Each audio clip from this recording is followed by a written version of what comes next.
Assalamualaikum warahmatullahi taala wabarakatuh. Waalaikumsalam warahmatullahi wabarakatuh. Bismillahirrahmanirrahim. Alhamdulillahirabbil alamin. Wassalatu wassalamu ala asyrafil anbiya wal mursalin sayyidina wa habibina wa syafi'ina wa maulana Muhammadin wa ala alihi wa sahbihi ajma'in. Rabbana la ilma lana illa ma 'allamtana innaka antal alimul hakim. Rabbi shrah li sadri wa yassir li amri wahlul 'uqdatam min lisani yafqahu qawli. Amma ba'du. Para jemaah yang dirahmati Allah Subhanahu wa taala, alhamdulillah malam hari ini kita bisa berkumpul dengan aktivitas yang tetap istiqomah seperti biasanya. Setiap malam Senin kita mengadakan pembacaan tahlil dan tahmid, juga kadang diselingi dengan ratibul haddad, juga diselingi kadang dengan pembacaan Maulidur Rasul.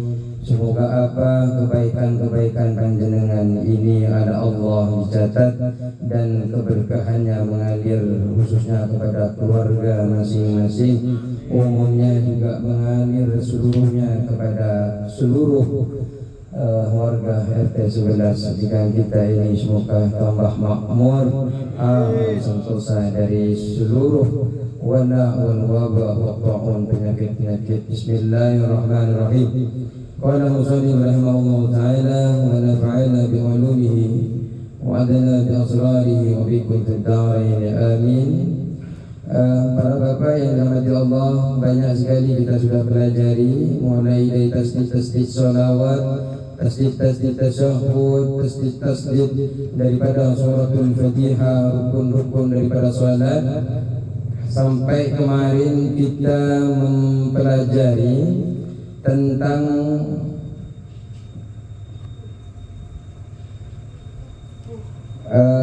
diam di dalam sholat itu.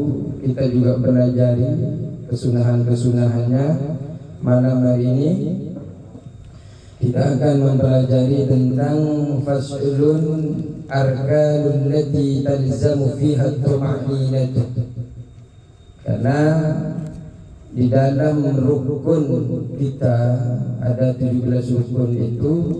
Di antaranya pertama adalah niat, kemudian takbiratul ihram, kemudian Fatihah, kemudian i'tidal, kemudian ruku', kemudian sujud, duduk di antara sujud lagi itu, dan tasyahud akhir dan selain sebagainya.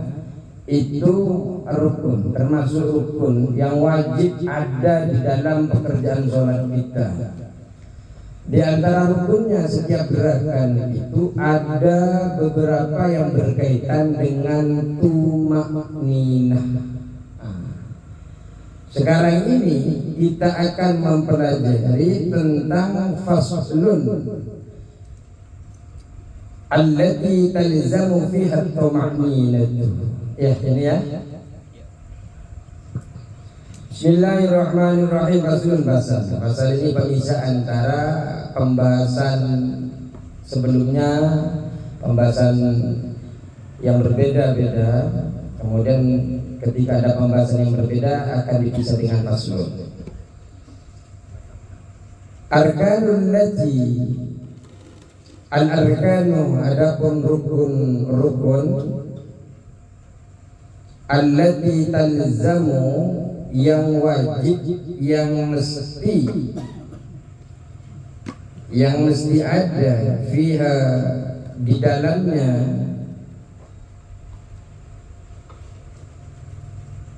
at-tuma'ninatu, ialah tuma'ninah.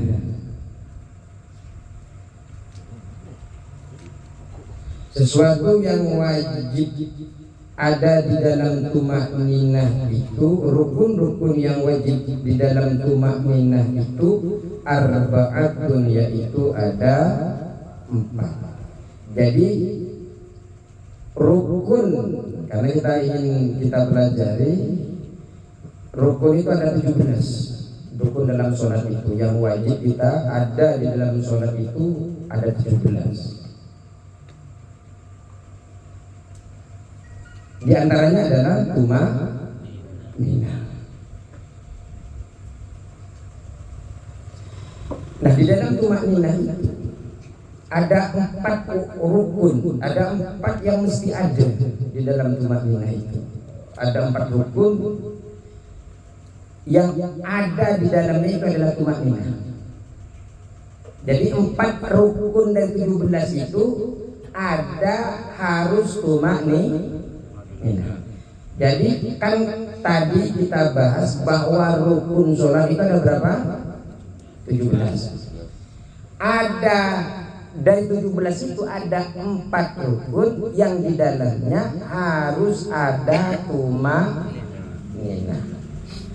Tumaninah itu ya berdiam sejenak di antara 2 gerakan. Panjenengan bergerak, kemudian diam, kemudian bergerak lagi. Diam di antara 2 gerakan itu namanya tumaninah. Ada 4 di antara rukun-rukun itu yang harus ada tumaninah. Yang pertama apa? Ar-ruku'. Yang pertama adalah ruku'. Ketika ruku, setelah panjenengan baca surah pendek, Qul huwallahu ahad, Allahu samad, lam yalid wa lam yulad wa lam yakul lahu kufuwan ahad. Kemudian panjenengan melakukan ruku. Itu yang disebut dengan ruku. Ruku itu minimal kedua tangan panjenengan nyentuh ke lutut sudah tercapai rukuknya. Tapi kalau ingin sempurna, lutut kita ini lurus, kemudian punggung kita lurus, akan kalau dikasih tripleknya Pak Herman rata, seperti tripleknya Pak Herman rata. Rata. Atau ketika ditaruh telurnya nggak jatuh. Kenapa? Saking ratanya. Itu yang sempurna. Kalau panjenengan ingin hanya mencapai rukuknya saja, cukup memegang kedua lutut, ya sudah selesai. Kedua tangan ini berarti ketika berdiri panjenengan pegang kedua lutut, nah itu sudah disebut dengan rukuk. Bukan rokok, rukuk. Di dalam rukuk itu harus ada tumaninah.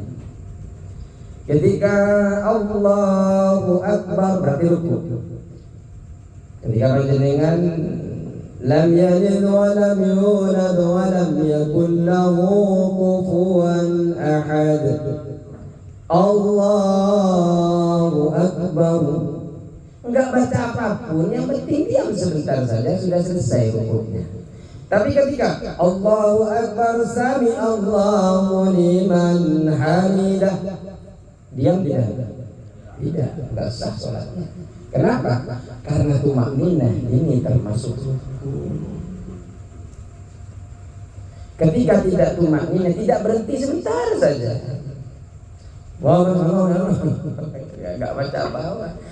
Jenengan rukuk enggak baca apapun, enggak usah baca subhanallah wa bihamdi, subhanallah wa bihamdi, subhanallah, enggak baca itu pun, yang penting diam ketika rukuk, tumaninah, anteng ketika rukuk, panjenengan sudah mendapatkan rukunnya daripada rukuk. Ya cepat enggak apa-apa, yang penting ada, dinamakan diam sebentar saja. Ya minimal panjangan baca subhanallah wa bihamdi, apa? Subhanallah wa bihamdi, subhanallah subhanallah azim. Ketika membaca subhanallah rabbiyal azim wa bihamdi, subhanallah azim wa bihamdi. Baca 1 kali enggak apa-apa. Yang enggak baca enggak apa-apa, yang penting diam tadi. Itu yang sebenarnya tumaninah. Kemudian iktidal, yang kedua iktidal. Kalau iktidal ini bangun setelah ruku. Bangun setelah ruku ini disebut dengan iktidal. Rukuk dan i'tidal ini Pak istimewa bagi umatnya Nabi Muhammad sallallahu alaihi wasallam. Begitu juga membaca amin di belakang sholat, di belakang imam sholat, ini juga merupakan menjadi makmum kita. Kemudian imam waladhdallin amin amin. I'tidal ruku ini istimewa bagi umatnya Nabi Muhammad sallallahu alaihi wasallam. Ini pendapat Al-Thawbani, karena memang rukuk dan i'tidal ini hanya diberikan kepada kita. Orang-orang dulu sholatnya ya kadang sujud, ada yang sedang itu, ada yang memang sholatnya hanya berdiri.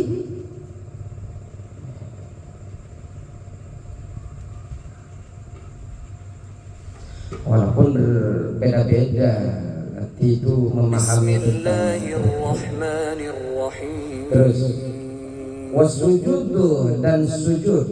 Tadi ruku, yang kedua adalah i'tidal itu kembali dari ruku sebagaimana panjenengan berdiri sebelum melakukan ruku. Ketika panjenengan mau melakukan ruku ketika duduk, panjenengan kan sholatnya duduk seumpamanya karena tidak mampu berdiri. Karena rukun daripada kita sholat itu juga harus berdiri Pak. Tapi kalau tidak berdiri di dalam sholat fardu, kalau sholat sunnah tidak apa-apa. Mau sholat tahajud, mau sholat duha sambil tidur-tiduran ya enggak masalah, itu tetap sah. Cuma nanti pahalanya setengah daripada sholat berdiri. Yang orang sholat duduk, yang sholat tidur-tiduran setengah daripada orang yang sholat duduk sambil nonton TV bola tidur-tidur. Allahu Akbar.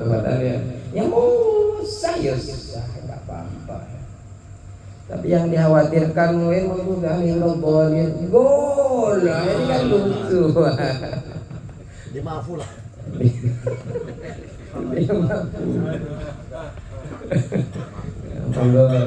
Jadi yang kedua adalah i'tidal. Jadi ketika panjenengan sholat duduk mau melakukan ruku kan begini, kembalilah ketika duduk seperti awal. Ini i'tidal. Kalau panjenengan berdiri, berdirilah sebagaimana panjenengan berdiri sebelum melakukan ruku. Rokok bukan rokok ya, ruku. Terus wasujudu dan sujud. Yang nomor 3 sujud. Sujud ini Pak, di antara yang harus kita perhatikan dalam sujud, ada 7 anggota tubuh yang harus menyentuh ke tanah. Apa saja? Masih ingat?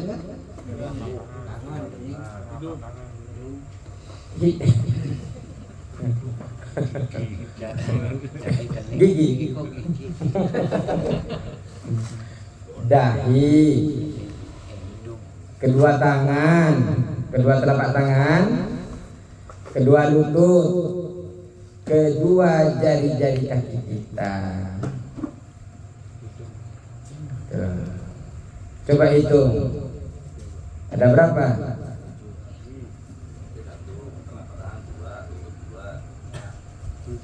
7. Ada 7 anggota tubuh yang harus menyentuh tanah ketika kita melaksanakan sholat sujud. Ketika sujud dalam sholat. Ketika sujud Pak, harus ada tumanina. Allahu Akbar. Diam saja. Kalau ingin mendapatkan bonus, bacalah Subhana Rabbiyal A'la wa bihamdihi.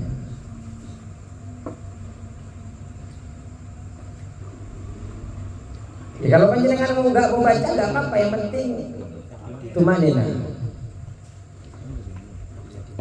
Kalau jadi imam tarawih, di sini sudah 10, pengen cepat lagi. Tapi jadi unik, tapi luar biasa.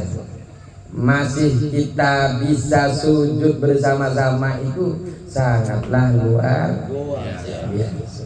Apalagi setelah kita sujud bisa bermusafahah, bisa bermaaf-maafan keliling, bisa mengajarkan anak-anak kita mengenalkan Al-Quran. Itu alhamdulillah. Sujud ini Pak juga luar biasa. Kita ini oleh setan diganggu dari 4 tempat, dari kanan, dari kiri, depan, belakang. Dan setan itu tidak mengganggu kita dari atas dan bawah. Maka ketika panjenengan berdoa, angkat kedua tangan ke atas, dan ketika panjenengan sujud, di situ panjenengan bisik ke bumi, tapi yang mendengar di langit sana. Panjenengan boleh berdoa dalam hatinya ketika sujud, boleh. Bukan hanya sujud pas akhir, tidak. Semua sujud. Ini menandakan kita hina, Pak, rendah di hadapannya Allah. Kita tidak ada apa-apanya. Yang kaya, yang jabatannya tinggi, yang berilmu, di hadapan Allah tidak ada apa-apanya. Dan itu jangan sampai menyebabkan kita hadirnya ketakaburan, karena memang ada potensi-potensi bagi orang yang berilmu, bagi orang yang kaya, bagi orang yang berjabat. Itu tidak bagus. Makanya ketika kita sujud itu Pak, menghilangkan rasa ketakaburan kita. Sejadah ini kita biasanya di masjid itu, di karpet, entah berapa orang yang sudah nginjak-nginjak di tempat sujud kita Pak. Tapi kita tetap dalam sholat kita merendahkan diri, walaupun di situ banyak kaki-kaki, entah kakinya abang, entah kakinya siapa, tapi tetap saja kita sujud ke sana, menandakan kita ini manusia yang rendah di hadapan Allah Subhanahu wa Ta'ala. Dan tidak ada apapun di dunia ini, kenikmatan apapun yang diberikan kepada kita, ini murni Allah yang berikan kepada kita. Baik dan buruk kita, sebenarnya semuanya itu diberikan pilihan kepada kita oleh Allah. Yang baik ya Allah berikan pilihan, yang buruk ini adalah bentuk keadilannya Allah. Ketika kita milih yang baik, Allah akan balas dengan kebaikan nanti.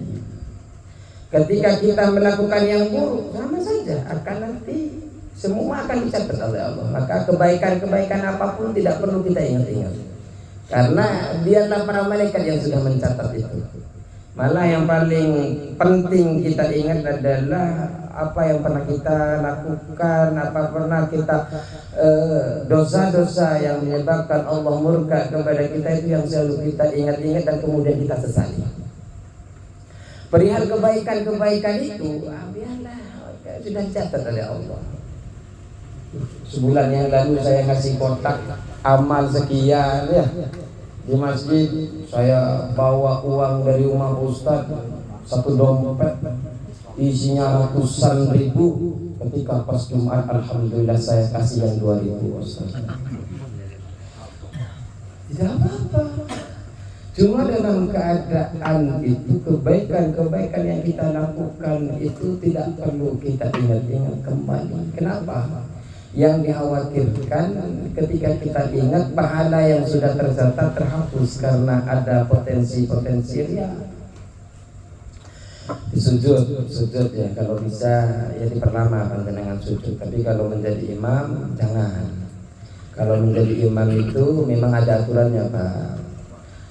Tapi biasanya kenapa sujud terakhir itu diperpanjang oleh beberapa imam? Karena biasanya makmum-makmumnya sudah paham betul. Biasanya itu digunakan untuk doa biasanya.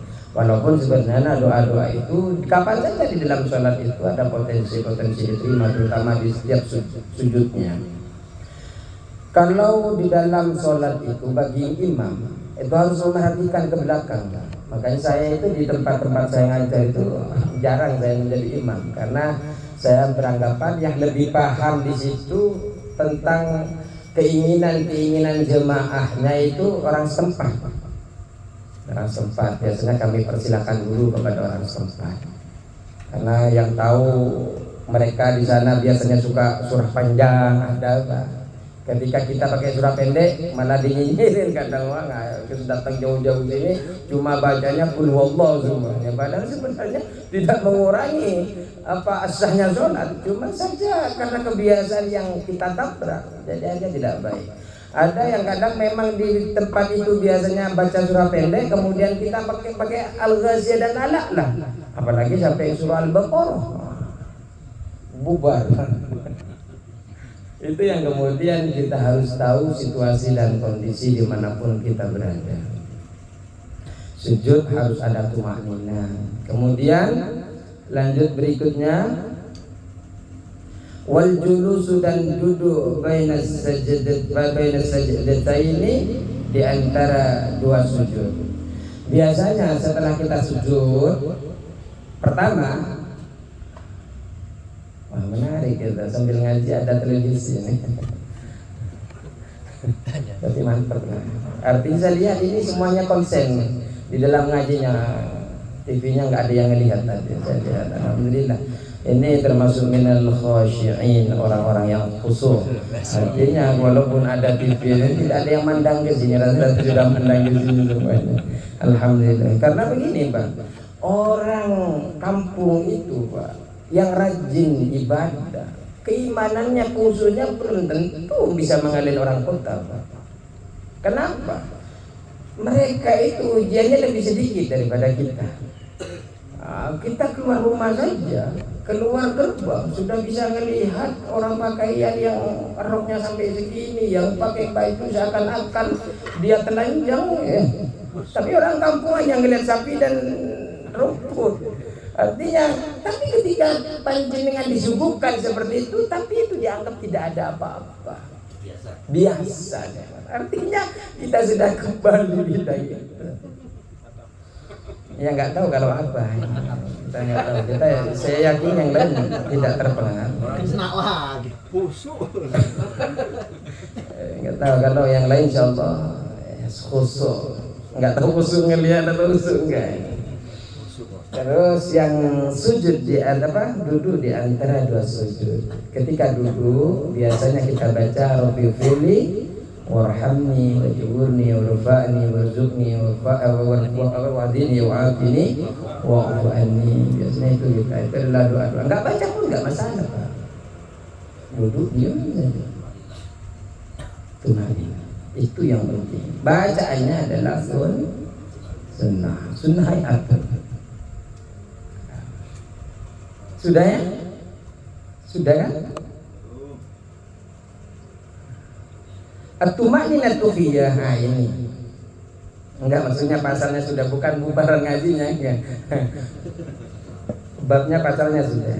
Tambahan at-tumaninah itu khiyalah sukunun ba'da harakatin.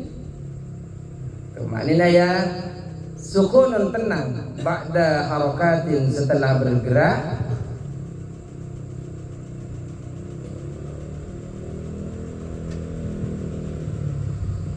yastaqirru kullu 'udwin, menetap setiap anggota badan, yastaqirru menetap kullu 'udwin, apa setiap badan anggota tubuh ini, mahallahu pada tempatnya, biqadri dengan sekiranya bacaan subhanallah. Jadi panjenengan duduk atau sujud yang disebut dengan tumaknina, mengantengkan anggota tubuh pada sujudnya, pada duduknya, sekira ukuran membaca subhanallah. Itu sudah cukup, Pak. Baik, sekarang lanjut. Faslun. Asbabu sujud sahwati arba'atun. Sabab-sabab sujud sahwi arba'atun, ada 4. Jadi ada, jelaskan sekarang ini tentang perkara-perkara yang menganjurkan kepada kita untuk melakukan sujud sahwi. Nah, kita akan berbicara apa saja nanti itu yang menyebabkan yang melatar belakang sujud sahwi. Tahu sujud sahwi? 2 rakaat sebelum salam. Jadi kita ketika ada perkara-perkara yang akan kita bahas ini kita tinggalkan atau kita lakukan, maka kita nanti harus melakukan sujud sahwi sebelum kita melakukan salam. Baik.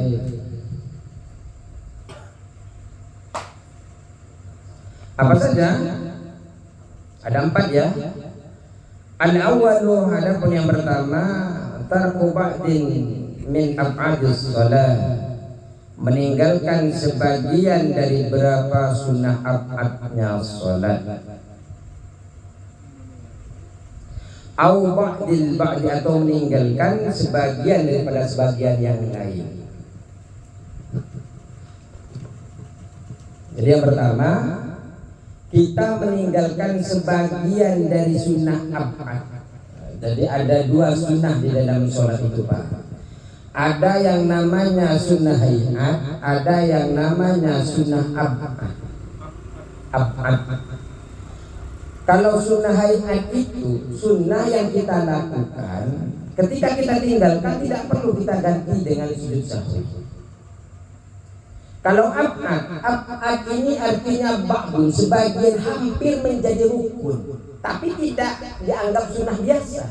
Kesunahan ini sangat ditekankan dalam sholat, sampai saking ditekankannya hampir mau masuk kepada rukun, hampir wajib, tapi tidak wajib.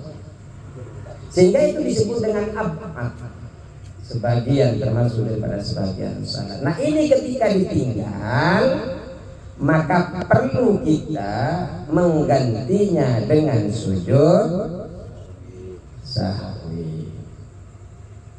Ya sahwi sujud ya sujud, bagi dengan sujud ya sujud. Kalau sahwi ini lupa, kalau menurut bahasa ya lupa. Kalau menurut istilah lupa sesuatu tertentu dari sholat. Biasanya seperti umumnya rakaatnya berapa, mau ini bukan berapa dah. Nah, ini ya karena buru-buru ninggalin ngecat motor umpamanya, tahu-tahu tadi cat saya tahu mana ya semprotan saya. Aduh, apalagi klien sudah mau datang lagi, mulai sayap depan sayap belakang sudah baru dicat. Tahu-tahu langsung sholat ke masjid. Ya untungnya di masjid ada imamnya. Ya, yang dikhawatirkan jadi imam di depan pas zuhur asar, ini bukan berapa. Karena teringat pecat saya ditaruh mana, ya. Semprotan saya ditaruh mana. Ya. Atau malam ini lagi ngelas, Allah Akbar, mau sholat ke masjid. Ini masjidnya, ini belum selesai kelasan saya sholat di tempat dulu. Ya. Berarti baju ganti sarung sholat, belasannya masih nempel nggak, dicuri nggak tahu tuh. Wah ini kan keberapa ini? Ini biasa wajar kita manusia lupa. Karena di dalam syariat kita, diajarkan bagaimana kalau sampai lupa. Tapi kalau lupa rakaat, lupa rukun, maka kita ganti dengan rukun berikutnya. Artinya umpamanya ini kita sudah selesai nih sebenarnya 4 rakaat, tapi kita gak yakin apakah 3 apakah sudah 4, padahal sebenarnya kalau dicek sedikit sudah 4 ya. Nah, ambil yang paling sedikit. Ya kan gak mungkin ngecek CCTV dulu dalam sholat.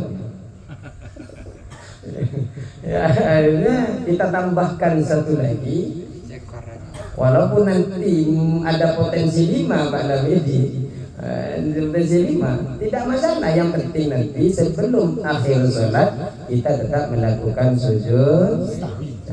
Ini kalau rukun dianjurkan untuk sujud sahwi. Kemudian kalau meninggalkan af'ad, ini af'ad atau sebagian daripada sebagian yang lain daripada sholat,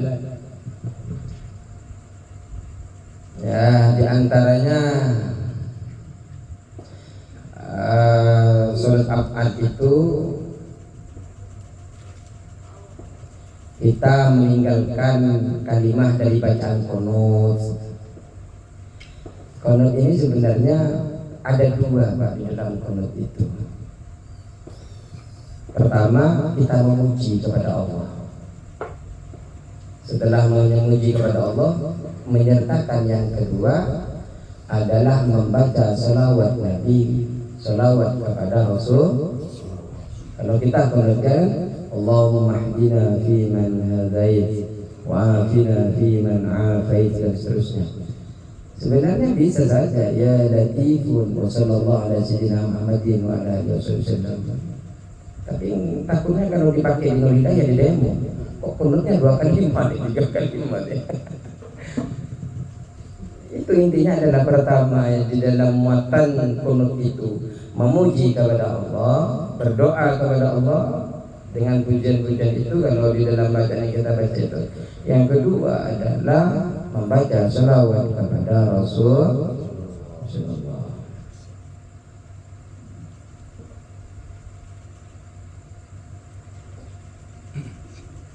Terus yang kedua, fi'lu ma yabtulu 'amduhu wa la yubtulu sahwuhu idza fa'alu nasiyan. Yang kedua adalah fi'lu ma yabtulu, melakukan apa yang membatalkan, mengerjakan atau melakukan sesuatu yang membatalkan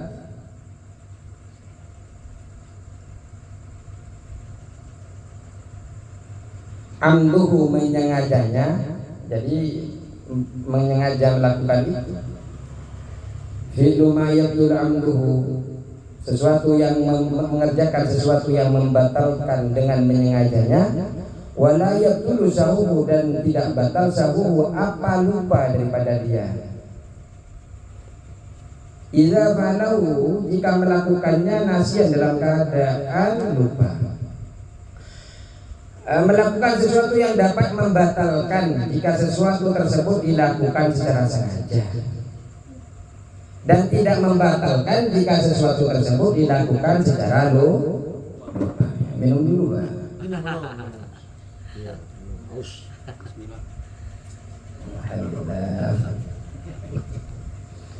Jadi ketika panjenengan itu melakukan sesuatu yang kalau dilakukan secara biasa hukumnya batal. Makan batal apa tidak Pak? Ketika sholat batal. Tapi panjenengan lupa ketika sholat, tahu-tahu tapi dalam keadaan lupa. Maka ketika begitu panjenengan mesti melakukan sujud sahwi.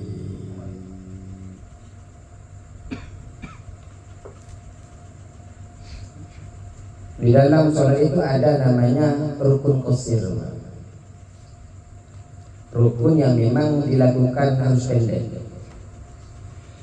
Di antaranya di dalam rukun-rukun itu ada rukun qasir, tidak dianjurkan diperlama. Di antaranya ya i'tidal. I'tidal itu kan kita hanya membaca sami Allahu liman hamidah rabbana wa lakal hamdu bil samawati wal ardi wa ma syi'ta min syai'in. Tidak ramai diperlama. Itu bisa, kalau lama bisa menjadikan potensi batal. Dan sangat tidak dianjurkan sekali. Itu namanya rukun qasir. Juga memperlama dulu di antara sujud.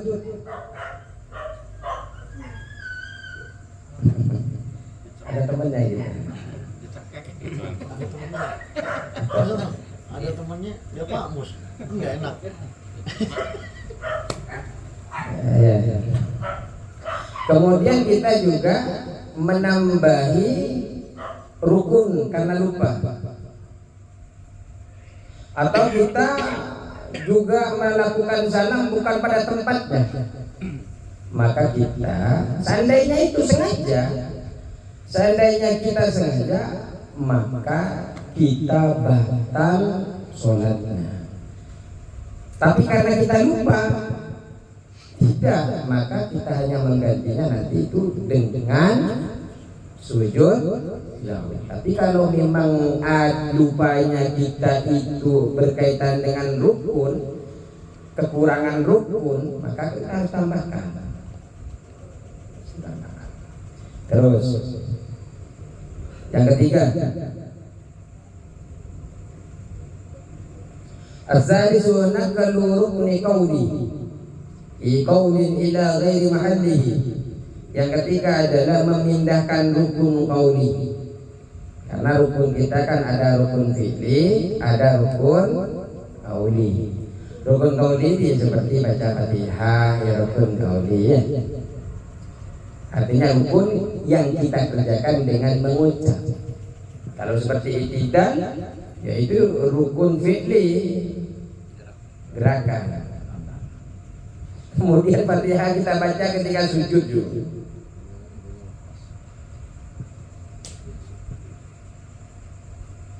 Artinya kan tidak pada tempatnya itu kita baca. Maka kita sujud sahwi. Dengan catatan itu ingin betul-betul ingin membaca Fatihah. Sujud sahwi.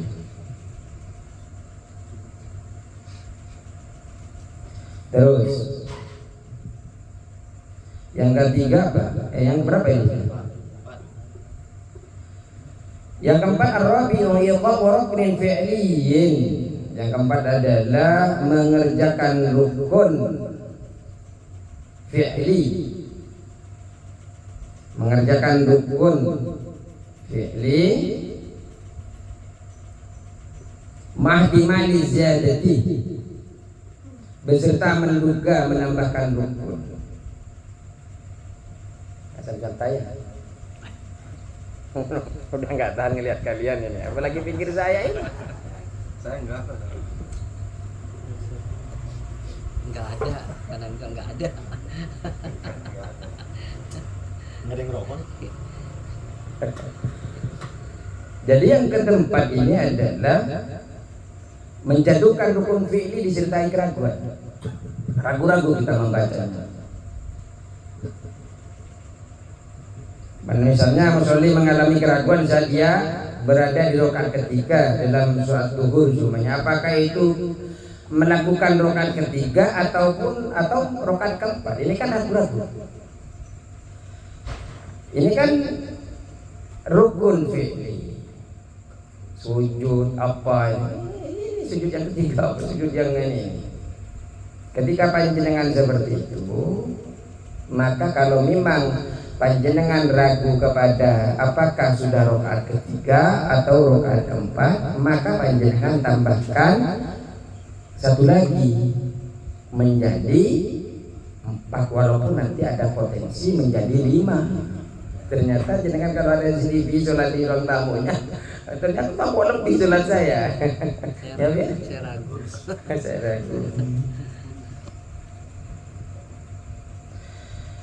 Terus ini sudah selesai ya. Kemudian yang perlu kita pahami adalah dalam sholat itu orang yang ragu meninggalkan suatu yang fardu selain niat dan takbiratul ihram, sholatnya tetap sah. Menurut keadaan zahirnya sholatnya itu sudah selesai. Tapi kalau panjenengan yang ragu itu adalah niat, apakah saya ini sudah baca niat atau belum ya?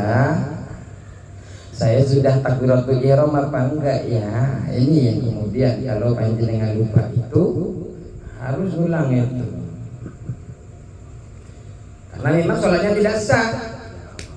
Niat kalau kita pelajari dulu, kalau fardu setidaknya ada 3 derajat 3 yang harus kita sertakan dalam niat. Yang pertama adalah niatnya, usulinya, niat pekerjaannya, qasdul fi'li. Yang kedua ta'yin, menentukan sholat itu sholat apa, duhur, asar, maghrib, isya. Kemudian yang ketiga adalah fardunya. Saya niat sholat fardu maghrib, cukup, enggak pakai mustaqbilal qiblah, enggak menggunakan 4 rakaatin, 3 rakaatin, tidak masalah. Yang penting 3 itu ada. Dan niat itu diucapkan di dalam hati, bekerja apa dilakukan bersama dengan takbiratul ihram.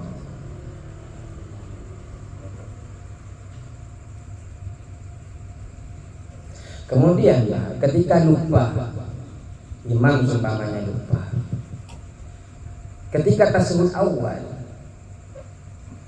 imam tidak tasyahud awal. Paham tasyahud awal? Ketika tahiyat pertama kali itu namanya tasyahud. Ternyata di rakaat kedua itu imam naik lagi. Panjenengan nggak boleh diam, Mbak. Panjenengan harus ngikutin. Harus ngikutin imam. Kalau sampai nggak ngikutin imam, apalagi sampai ketinggalan, bisa batal panjenengan sholatnya. Walaupun imamnya lupa. Kenapa? Karena lupanya ini adalah lupa di dalam sunnah abah. Ini kadang sampai dicerca sampai imamnya sudah baca Fatihah, subhanallah, subhanallah, subhanallah, subhanallah, sudah duduk lagi imamnya. Mana kalau imamnya duduk menjadi Pernah kejadian nggak di sini? Pernah. Terawih sini. Tapi Pak Ustadz lain nggak. Ya berarti dimafu.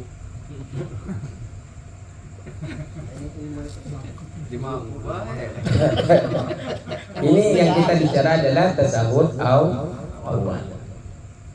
Tasyahud awal itu kan sunnah. Artinya ketika kalau memang dia itu masih tidak sampai berdiri, masih pertengahan, memungkinkan duduk lagi, belum nyampe ke rukun berikutnya, dipersilakan duduk lagi, tidak apa-apa. Subhanallah, duduk lagi.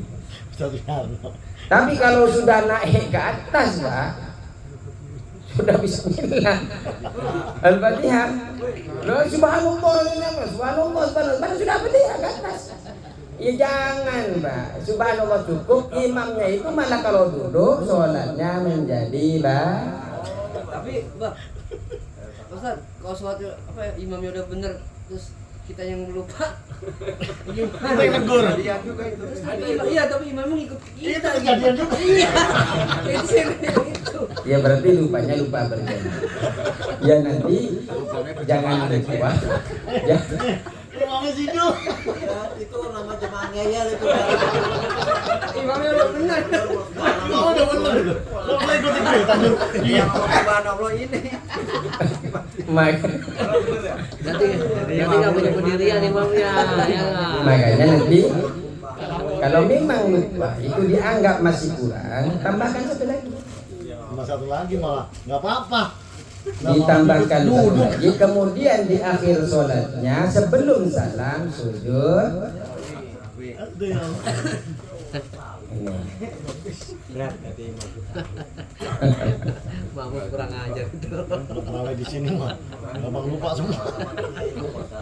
Makanya kalau menjadi makmum harus ngikutin imam ya. Iya, jangan ngeyel. Imam udah bener. Bacaan sujudnya adalah subhanaman la yanamu wa la yasku. Itu bacaannya. Berarti kemarin sama-sama nggak dosa ya, imam nggak tahu. Imam bu. Kita nggak tahu, nggak ada ilmu. Sekarang udah tahu nih. Ya gitu deh. Nggak bisa. Gimana sih? Baca bukan Ustadz yang imamnya. Al-Mukarram. Baik, terima kasih banyak. Semoga kita sehat walafiat. Nanti kita diskusi kalau ada pertanyaan. Habis ini Allahul muwaffiq ila aqwamit thoriq. Assalamualaikum warahmatullahi wabarakatuh. Waalaikumsalam warahmatullahi wabarakatuh.